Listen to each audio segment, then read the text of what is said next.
Good afternoon, everyone, and thank you for joining us for an educational webinar hosted by Golden State Orthopedics and Spine. As many of you already know, January 1st, 2022, three well-known orthopedic groups, Miro Orthopedics, OrthoNorCal, and Webster Orthopedics joined together and became Golden State Orthopedics and Spine. With over 13 locations and 52 physicians, we continue providing exceptional care for our communities and excellence in orthopedics. If you wish to find out more about our merge, please visit us at our website at www.goldstateortho.com. Today's webinar topic is advances in total joint arthroplasty, and our speakers are Dr. Daljit Sagu, total joint surgeon, and Ken Banting, doctor of physical therapy. We will have Q&A session after both presentations, so get your questions ready and send us over through the chat. Without any further ado, I'd like to welcome our first presenter, Dr. Sagu. Welcome, Dr. Sagu.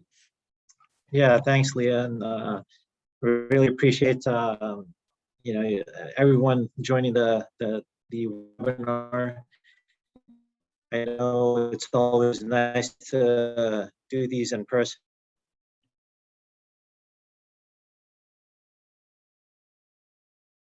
but because of the current pandemic, this is my first webinar.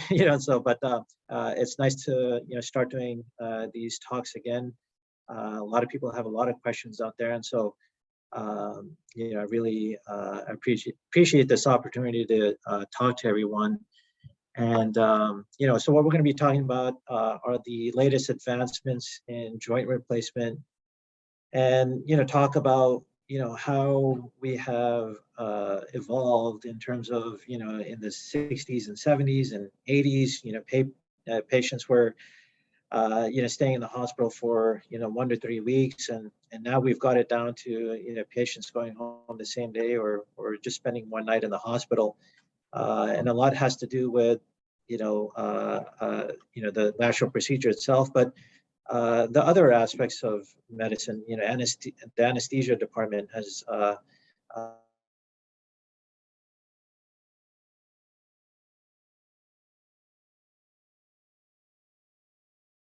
done wonders as well in terms of pain control. What exactly is joint pain? What are the common causes?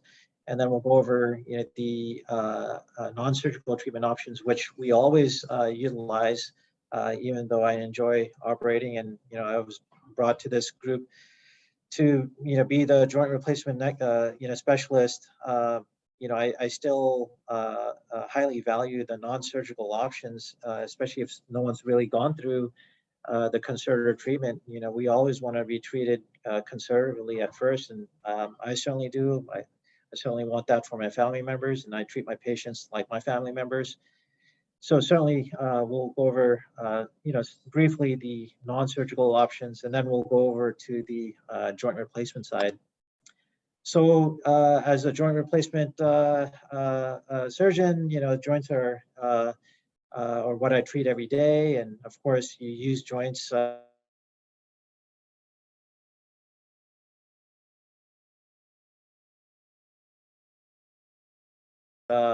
every day, whether it's your shoulder. That's what allows us to be active. And whenever a joint is impaired, we really notice it, whether it's sitting or standing, walking, trying to pick up your grandchild. So we're really affected when a joint is impaired.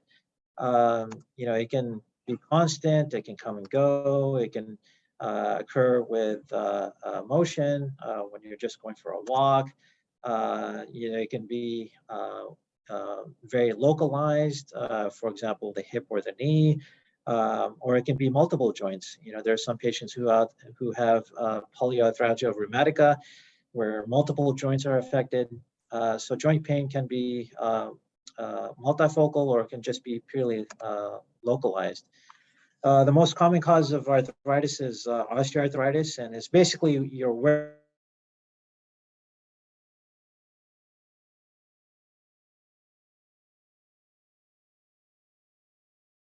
wearing out the joint.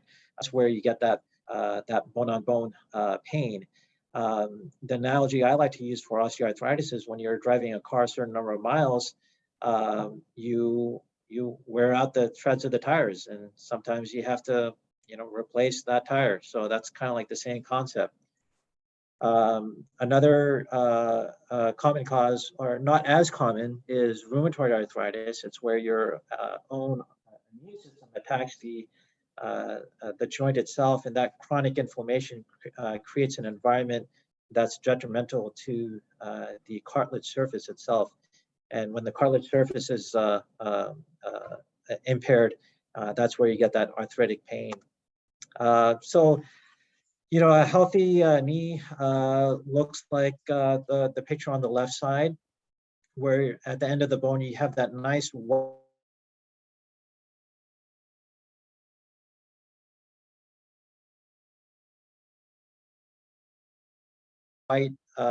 smooth capillary, and you have a smooth surface rubbing against a smooth surface, and that's what creates a nice, fluid, painless knee or hip or any joint for that matter. But when you have wearing out of that cartilage, you get it's almost like sandpaper rubbing against sandpaper. It just sounds painful, and clinically it is painful, and that's why patients come in to see me.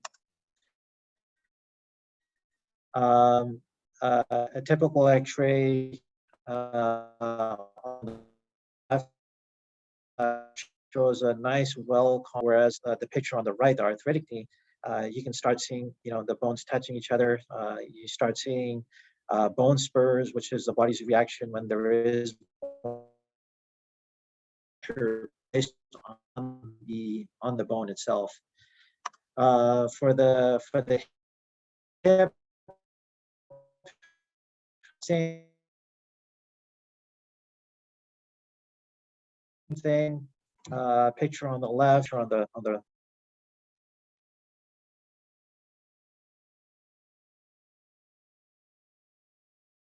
it is quite painful. Another common cause is post-traumatic injury. I also do a workers' comp clinic, and that's where we get a lot of our, when someone gets injured, that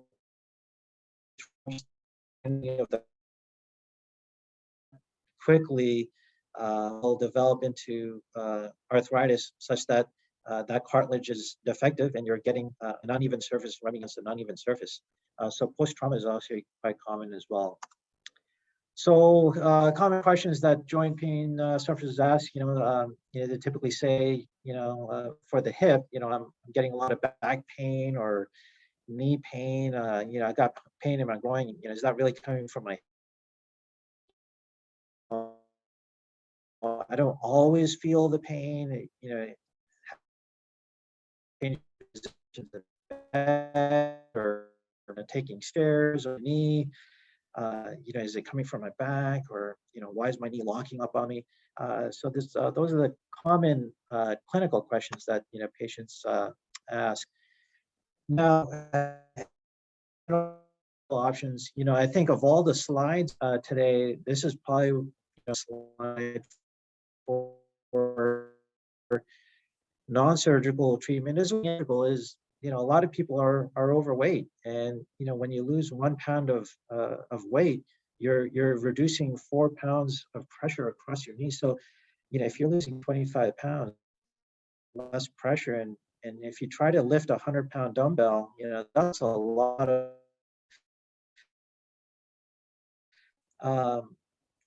even as much weight as you can in a very healthy way. I think that's going to help not only for your joints, but just life in general. So I think this is probably the most important take, for the non-surgical side of things, is if you have less pressure, you're going to have less inflammation. Less inflammation leads to less pain, and less pain means you're not coming to see me. We don't have to do injections or bracing.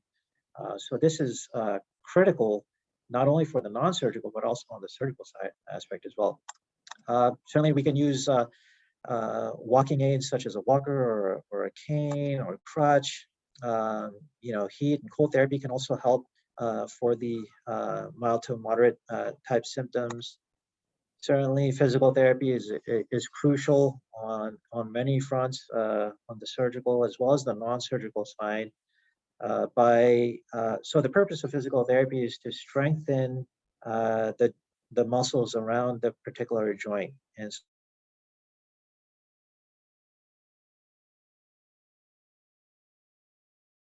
so when you strengthen those muscles on that defective cartilage, so that's kind of like the main viewpoint that I take from physical therapy, and Ken here will tell us more about that.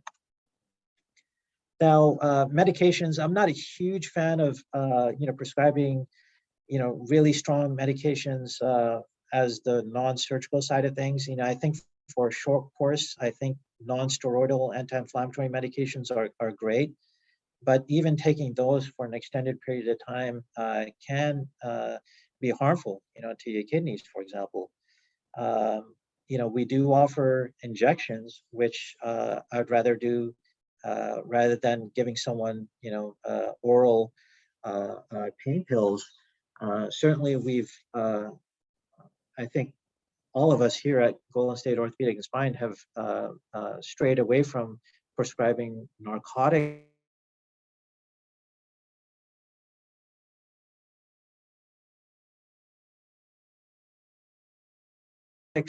for non-surgical treatment option, surgical pain, but certainly I would just stick with a short course of anti-inflammatories. We can do cortisone injections, but of course, you can only do 2 to 3 within a 12-month span. You can also do gel injections. What's relatively new is a PRP injection, where you get your own blood, you spin it, and then there's a plasma layer that actually helps to reduce inflammation as well.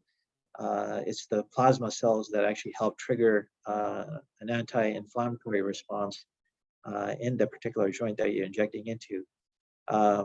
So certainly injections have improved as well, but in terms of prescribing strong medications, we're typically not a big fan of that. Now, when should you consider a joint replacement? Well, if you've gone through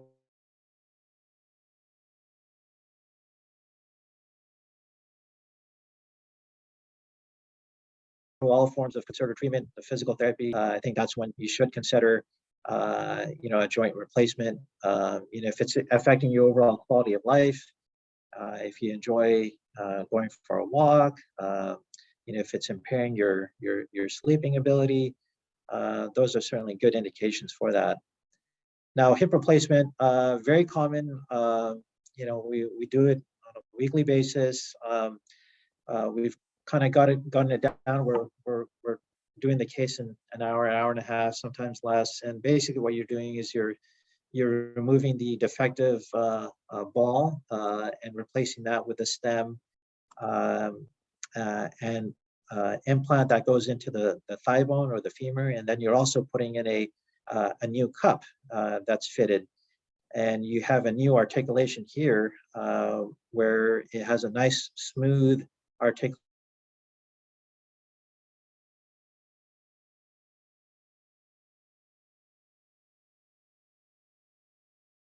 So we're getting rid of the bone spurs. Different ways you can do a hip replacement.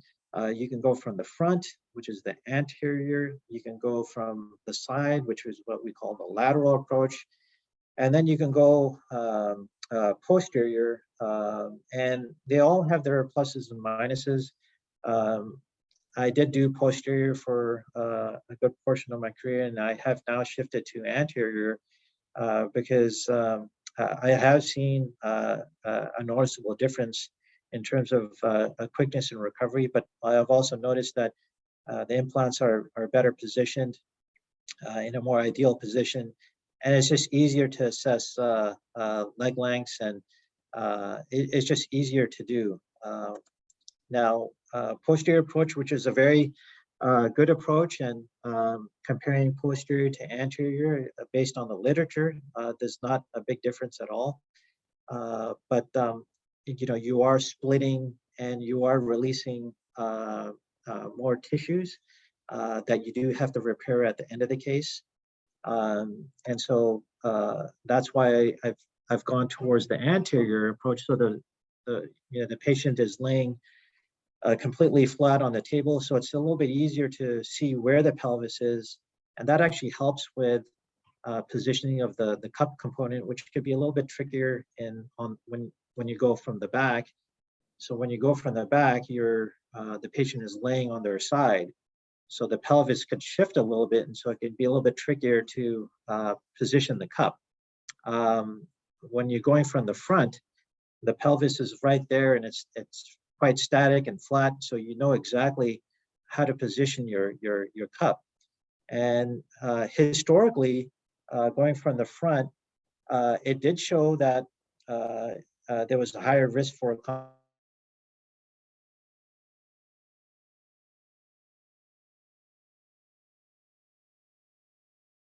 complications in terms of blood loss. And we now understand which tissues to release. So the anterior approach can be performed through a non-tissue sparing procedure, but most of the time you do have to release some tissues to gain access to the thigh bone or the femur.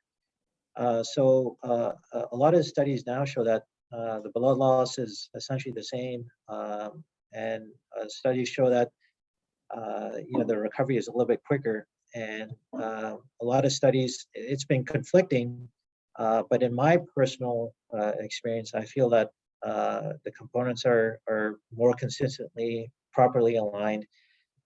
It's better, it's easier to evaluate the legs being equal, and the stability is there as well. So again,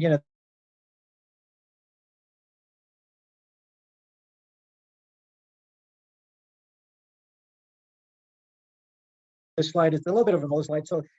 But usually you do have to release one set of tendons. It's called the conjoint tendon to gain access for the femur. I don't use a special bed for this, so I like to keep it simple. And so to gain access to the femur, I do have to release those two tendons, and and that has no effect in terms of the stability or the recovery. And I actually have noticed that the patients do quite well from the anterior approach. Another reason why the anterior approach I feel is more superior is that I'm doing it under guidance. So this is not an X-ray; it's called fluoroscopy, which is less dosage of X-ray radiation compared to an actual X-ray, and it really gives me it gives me real-time data to show what position the cup is going to be, so I can really dial in the appropriate positioning of the cup. And so even before leaving the operating room, I know that my implants are in perfect position. And it allows me to evaluate the leg length. So, leg being shorter or longer, that's a big deal. If the leg is shorter or longer, the patients feel it, and then, you walk with a limp, it affects your lower back. So by having the patient laying on their back when I'm doing the anterior approach, I can clinically feel that the legs are equal, and then I can also feel that, and I can also check radiographically as well. So that's for the hips. Now talking about the knees, it's a very successful procedure. These are two of my patients who had severe deformities. The patient on the left,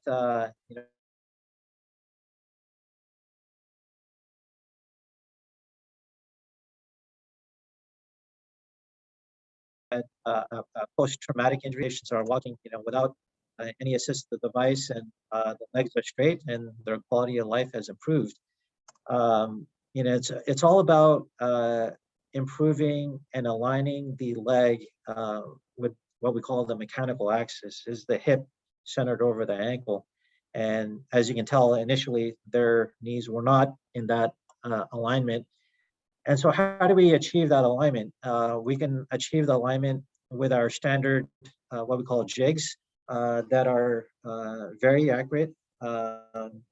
And those two patients, we used jigs. You can use robotics as well. I think, those cases are good for robotics, but I feel like I've done enough knees and hips that, um, uh, you don't necessarily need it. The studies have shown that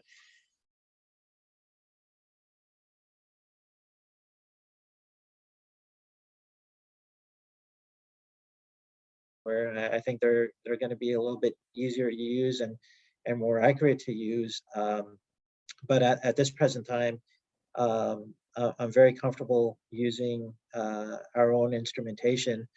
But certainly, there are cases that have large deformities that won't allow me to use the standard jigs, and that the computer navigation and robotic surgery is certainly well worth exploring, and done enough of them that I feel very comfortable using. There's different types of robotic systems out there. There's the Rosa machine, there's the Mako, there's the Velis, and so we're just trying to, it's relatively new, and so we're just trying to get good data to support, is it better? And clinically, it hasn't panned out that it's showing that it's superior.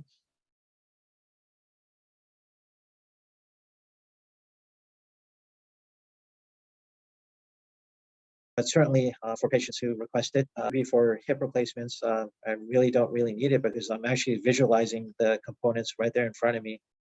And then for knees, we're doing a better job in terms of balancing. It's all about balance. One thing I noticed about robotic surgery is that the knees were coming a little too tight, and that's because they're doing minimal bone resection, and a lot of the surgeons were not doing enough soft tissue release to open up uh, uh, the balance of the knee. And so I think, again, we're still learning about robotic surgery, and I'm definitely excited to have the robotic part continue to grow. Now, pain management, this is something that has really grown over the past 10 years, and it's vital for patients' recovery. I mean, it's the most important component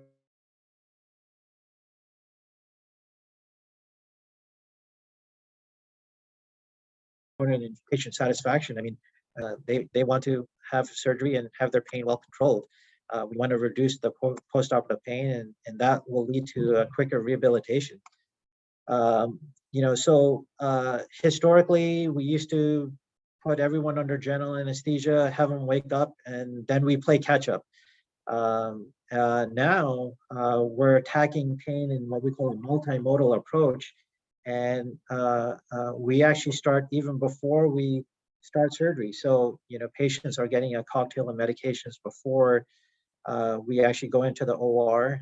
We do a spinal anesthetic, and then afterwards, we're using a number of medications to help reduce the use of the overall IV narcotics. So before we used to give people pain pumps, but now we don't use them anymore because we're attacking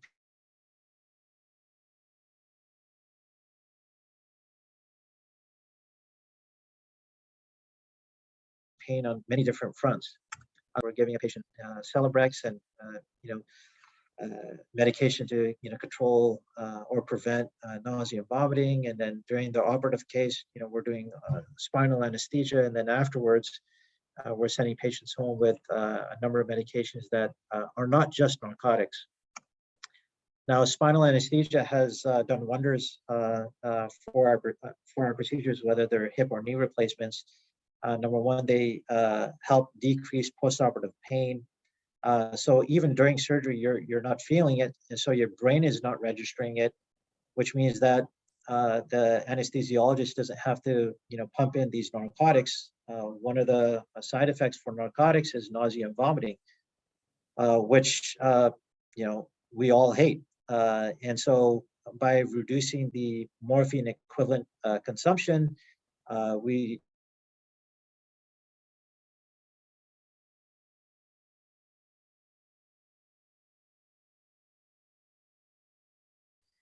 and certainly by using spinal anesthetic, we are also decreasing blood loss.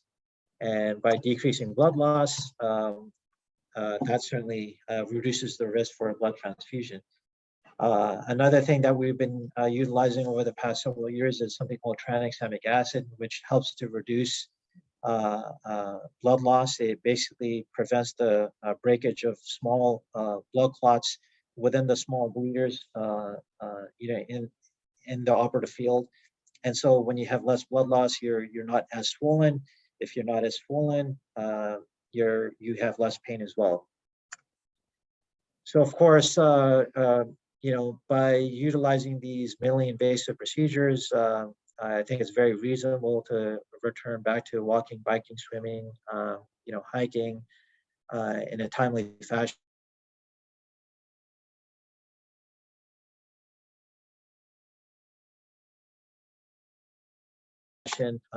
Patients are 3 weeks as long as you're not on any narcotics when you're driving, of course. And I'm going to pass the baton to Ken here, who's representing our PT side.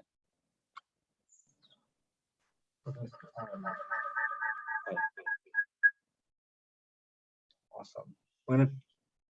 We're gonna pause real quick to just switch over on the screen sharing.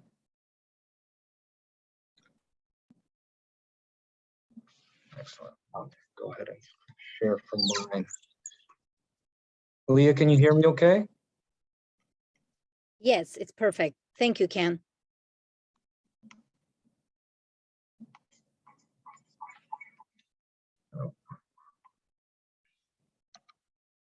Can you hear me okay, Leah? Yes. Awesome. Okay. I'm going to go ahead and try to share my. It's echoing. Dr. Segu needs to, oh, there you go. I'll mute him.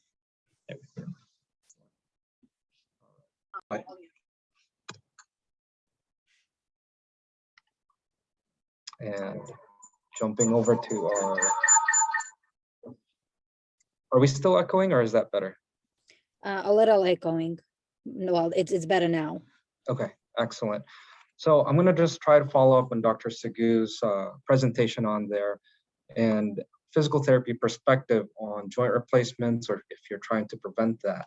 Again, my name is Kenneth. I'm a physical therapist with GSOS. So my content bullet points for today will be preoperative care, or if you're trying to avoid surgery, early functional mobility, what it looks like if you do have the procedure and what that may appear in the hospital setting, kind of expectations with pain or length of stay. And then also, of course, what we will potentially cover in physical therapy and what to expect with physical therapy. So Dr. Segu did an excellent job kind of pointing out aerobic conditioning is going to be pretty important. Identifying very low impact type of conditioning. So you have biking, could be yoga, it could be walking, but trying probably to avoid running. So swimming is actually a good idea, for example, or even using the elliptical if some of you are familiar with that. And also, we get a lot of patients in the clinic that kind of complain that their hip or their knee even hurts just sitting down. So if you could think about at home, what are work setup that perhaps that you could consider to improve? Do you have an ergonomic chair?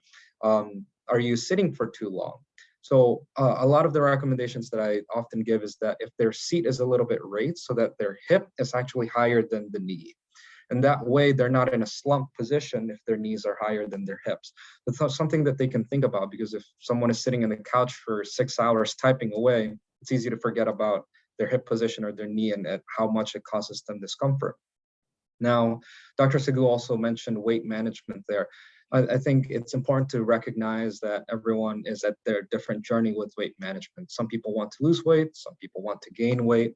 And it can also be a barrier before surgery, because if they're not in an optimal weight, perhaps their recovery rate will actually be much delayed.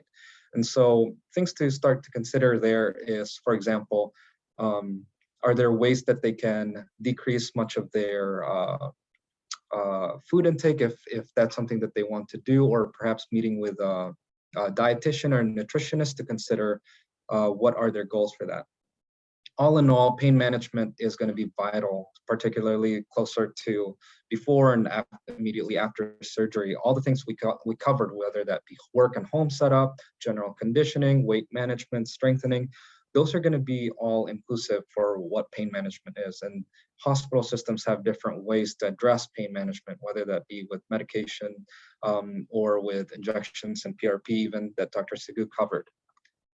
Now, moving on to like actionable items that you can do starting today. I think some of the audience, as I recognize here, are probably people that are potentially considering having a procedure or surgery, or they just had it recently, or they know someone who's had it, or perhaps it's looming for them, or they just have arthritis and they don't want to have surgery. So for if you're before that surgery stage, definitely consider picking an aerobic activity. Start with 10 minutes, 3 times a week, make that happen.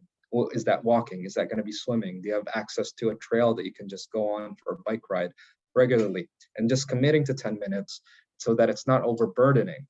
And then for weight management, start with identifying your barriers. Make a list. Is it that you have to pick up the kids at the end of the day and so you don't have time to go to the gym? So when can you make that happen? Is it on the weekend, even if it's just 30 minutes?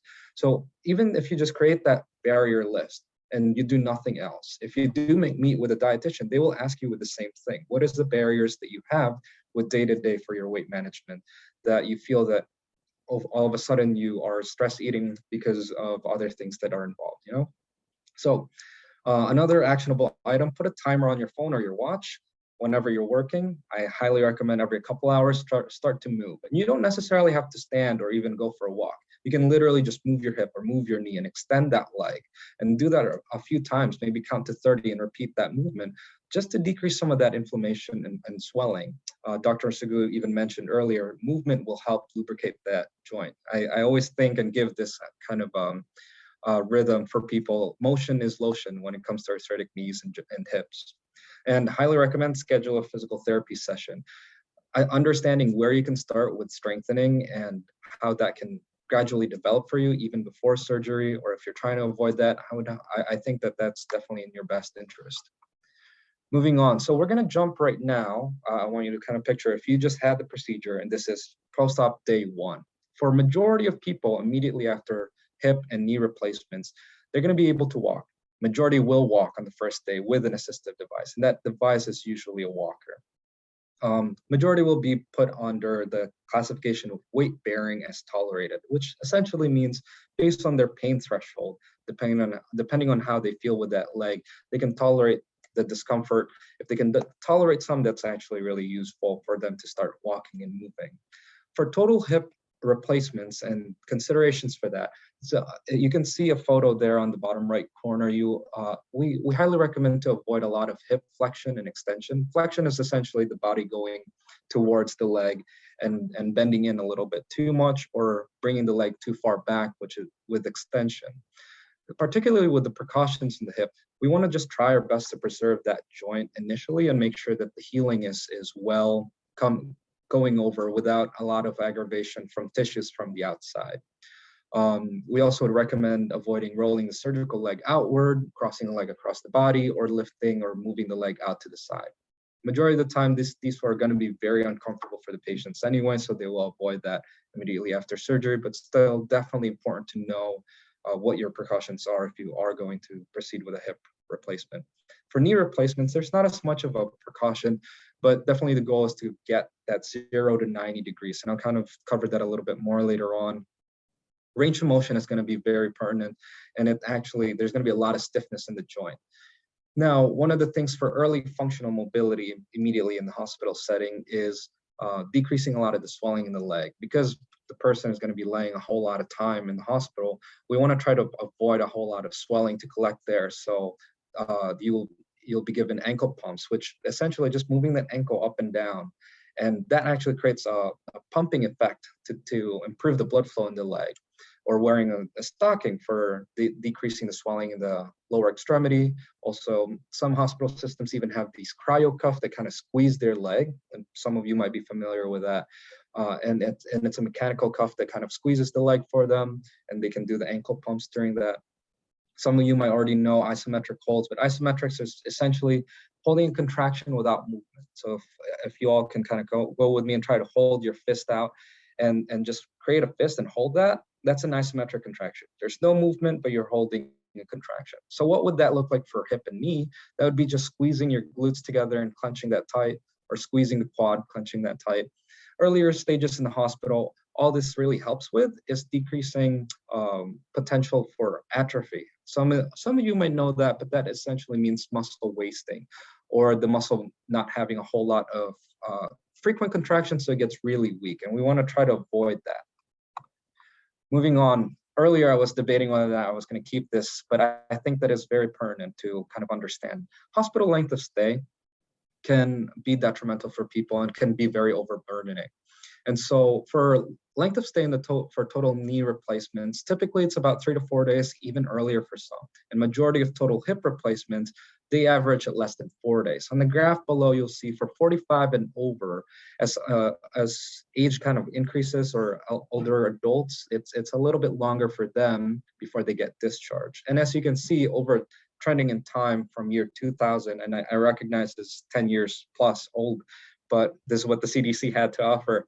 From 2000 to 2010, over time, the surgeries have improved, pain management has improved, more people are doing prehabilitation and actually applying some of the things they've learned and understand the precautions, that the days in the hospital has been decreasing.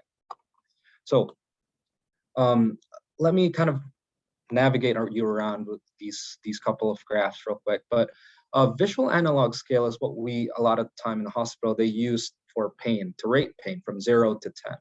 Now, these visual analog scales, there's a percentage on the side for these graphs of how many patients are kind of recording that their pain is mild versus moderate or severe. And then the bottom is the number of hours away from surgery.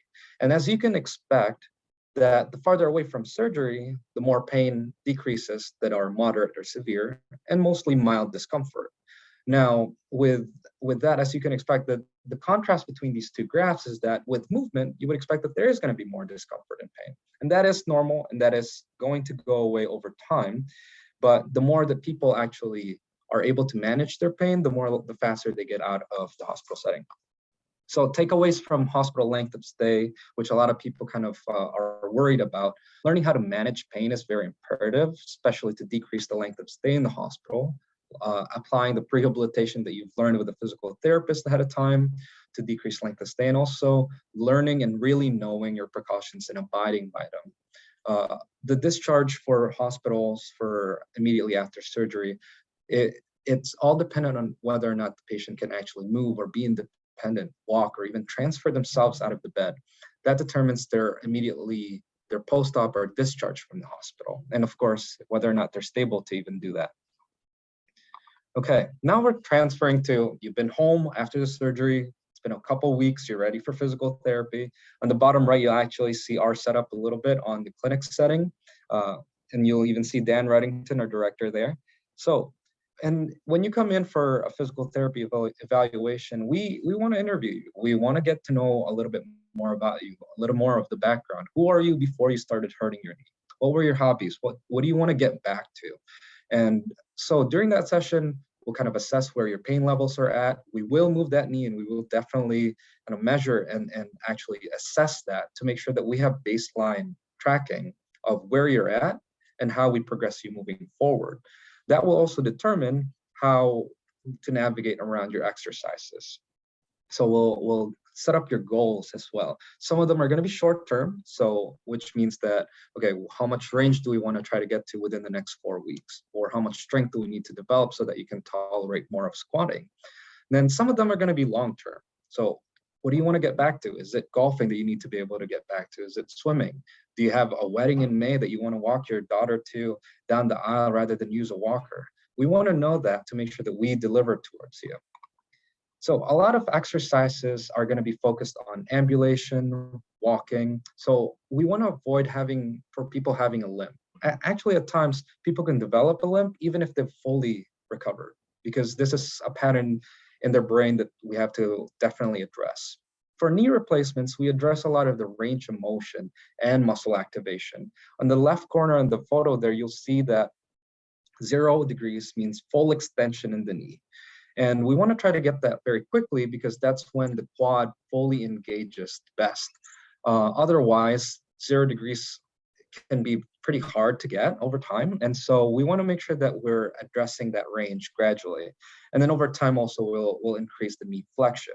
For hip replacements, we want to focus on function and muscle activation. We definitely want to avoid a lot of activation on the front side of the hip for the hip flexors, especially after surgery, because that can cause them to have tendonitis or aggravation on their glute medius. So there's not a whole lot of stress on the range of motion immediately for physical therapy. It's more on getting them moving, function, tolerating some load and walking pattern, and then also engaging the muscles within their precautions, which over time will dissolve.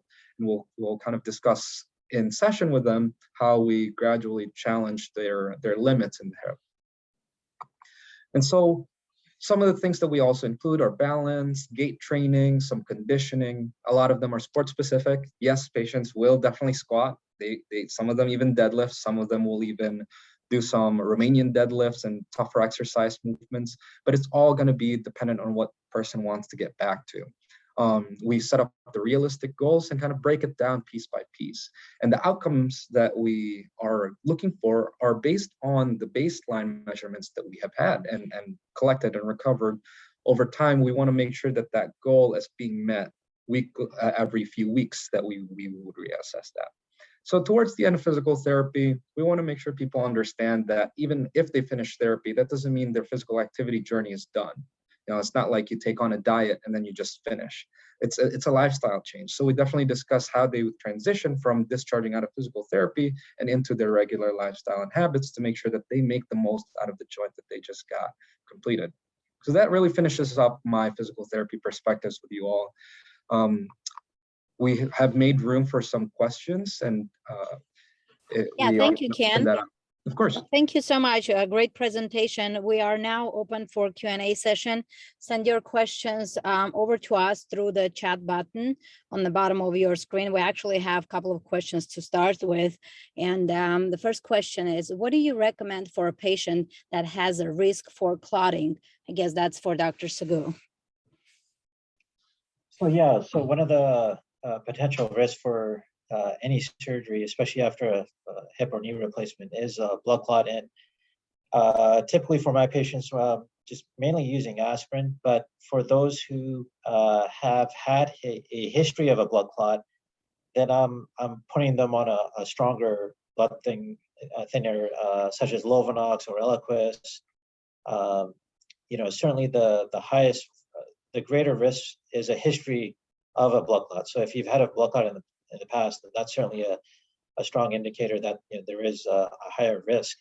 But a lot of my patients are on those strong blood thinners, and we haven't had any issues, even with patients who've had one in the past. We just have to use those stronger blood thinning medications. Those patients end up being just maybe a half step slower, because they end up getting a little bit more swelling and maybe a little bit of drainage. And so they have to have a slightly closer follow-up. But certainly, we get a lot of patients who are on, who've had, some sort of clot in the past, or who are currently on a blood thinning agent. Thank you, Dr. Sagu. Next question is for Ken. Do I have to do physical therapy before and after total hip replacement? So we definitely recommend that physical therapy is considered. It's part of the whole system. So a lot of people kind of underestimate how long physical therapy can take, and it can linger a while, particularly before, even just understanding what they can do to prepare themselves before they have the surgery can really help, because it can expedite the process of how they would use a walker, for example, or even transition from position to position, or even learning some of the early exercises that it's easier if they already know it before surgery, so that they can start applying it immediately after the procedure. Thank you, Ken. The next question, what is necrosis of femur head? I was first recommended to have injections, then another doctor said no until pain is unbearable. So necrosis of the femoral head refers to the hip. And it's when the blood supply gets cut off to the head or the ball of the socket. And what that does is it basically, you get dead bone and it collapses, and then the cartilage collapses, and it is quite painful. Injections are not very useful in that way, just because it's just a band-aid and it might just help for a couple of weeks. I'm not a fan of doing injections for avascular necrosis. If it's early enough, you don't necessarily need a hip replacement. You can potentially just do what we call a decompression. But if it's in the later stages of AVN collapse or any type of collapse, then the definitive treatment would be a replacement. Thank you, Dr. Sugun. Next question. Are there opportunities for minimally invasive knee replacements or alternatives? So the alternatives for not doing a knee replacement, we would kind of spring back towards the conservative side of things. You can try knee bracing, injections. Of course, weight loss is a big part of that. Modifying your activities. There are partial knee replacements that are available, but you have to have arthritis in only one compartment. So the knee is one big compartment, but there's 3 subcompartments. And so if you have arthritis in one subcompartment, you would be a candidate for a partial knee replacement, which those patients end up being a little bit quicker to recover from. I just saw right before this webinar a patient that I did a partial knee replacement, and she's been dancing every day for the past 3 weeks, and she's currently 5 weeks out, and she's great. I just have a really high inclusion criteria because I've also seen the other side of other end of the spectrum where they have failed, and so surgeons would refer the patients to me, and we would have to revise it. So based on my experience, I have a pretty high pretty tough inclusion criteria. But certainly, yeah, those would be the alternatives to a replacement. Thank you, Dr. Sugu. Next question. How long do knee replacement last? So they should be good for to 20 to 25 years. We have good data to support that at the 20 to 25 year mark. The implants are still good. 92 to 93% of those implants. The ones that haven't done well are the ones that were malpositioned, or the patient was very young and they kind of beat up their knee replacement. So that's why it's important to modify your activities after you've had a replacement to offload the stress that's put onto that plastic liner piece. Thank you, Dr. Sugu. Next question is for Ken. What is the duration for physical therapy after knee replacement? It definitely depends, but I was just reading up a study that comparing people who have had a knee replacement 6 months out compared to regular adults who don't have any replacements at all for a duration of 6 months, it shows that people still are not fully comparable to healthy adults in 6 months out. So it can take from 6 to 8 months, some people even more, but there are people, definitely outliers also, that take less. But it all depends on people's progression and healing. Thank you, Ken. The next question. How do I know when it is time to get a replacement? What should guide my treatment decision? Number one, if you have failed all forms of conservative treatment, you've gone through the physical therapy, the weight loss. I know weight loss can be difficult for some patients who have multiple arthritic joints. It's just hard to get out there and exercise. If you've tried, bracing or injections, and the most important thing is that, it's impacting your overall quality of life. You don't enjoy doing the things that you used to enjoy because of the pain. I think that's the criteria that I use, and most people use, to decide whether you're ready mentally for a replacement. when you're going to do a replacement, you want both feet in. You don't want 1 foot out, 1 foot in. You got to go full in because you're going to be working with physical therapy afterwards. There's I mean, you have to be dedicated. So that's why you just have to be mentally ready, and most people know when they're ready. Most people know. Thank you, Dr. Sagu. The next question, what are the most common post-operative complications following a total hip arthroplasty? So for total hip, you can get bleeding, infection. The leg can be a little bit shorter or longer. You can crack the femur. Blood clot. A component can get loose. So there's a myriad number of potential complications, but they're all generally less than 1%. By doing careful templating before surgery, we get a special X-ray, and then we basically calculate what size implant that we're going to be doing. That certainly greatly reduces the risk for cracking the femur or putting an implant that's too big. The techniques that we have with tranexamic acid, doing spinal anesthesia, that significantly reduces the risk for bleeding. So you significantly reduce the risk for transfusion. And certainly a blood transfusion certainly has shown to an increased risk for infection. So, the risk for infection, I believe, is 0.4%, so less than 1%. So the complications and risks are out there, but thankfully and luckily we don't see too much of it. Thank you, Dr. Sagu. The next question, what type of implant do you recommend for total hip replacement? So it's not so much the type of implant. You just want to go to a surgeon who's comfortable with his or her approach.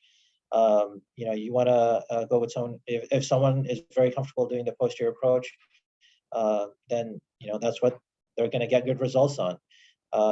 So it's not so much the component. Majority of the surgeons here in the U.S. use one of the 5 big companies that have great long-term data to support that they have great longevity, the actual implants themselves. But you want to be with a surgeon who's very comfortable with their approach and placing the components in their appropriate position. So if a cup is placed in a very vertical position, the liner or the plastic in the cup is going to wear out quicker. So I think the biggest thing is just someone who is very comfortable with doing a hip replacement. If they're hopefully fellowship trained, and again they do it all the time, so that they're comfortable with what they're doing. Thank you, Dr. Sagu. And the last question for today, do you work closely with PT and vice versa to create a pre and post-op plan for the patient?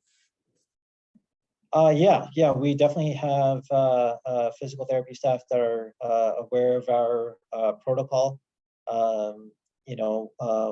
We'll send patients routinely to physical therapy prior to surgery, and then we'll do it post-operatively as well. And so that they're very wary of what approach the patient had, whether it's posterior or anterior, and based off of that, then they have their own protocols in terms of what to avoid and what to focus on. And if I can chime in real quick on that, Leah, one of the benefits with GSOS is that we can see the surgical report and we can plan ahead on like, okay, they went through this way and likely the muscles here are going to be very tender. And if there's any complications or any issues, or if they're coming up to a follow-up and they're about to see Dr. Sagu, for example, I can just text Dr. Sagu, hey, she's doing well or she's not doing so great. And that update is kind of really convenient because then we are in the same health system. That is great. Thank you so much, Ken. That's all for today. I wanted to thank everyone for joining us today and thank our presenters, Dr. Segua and Ken. The presentation was great.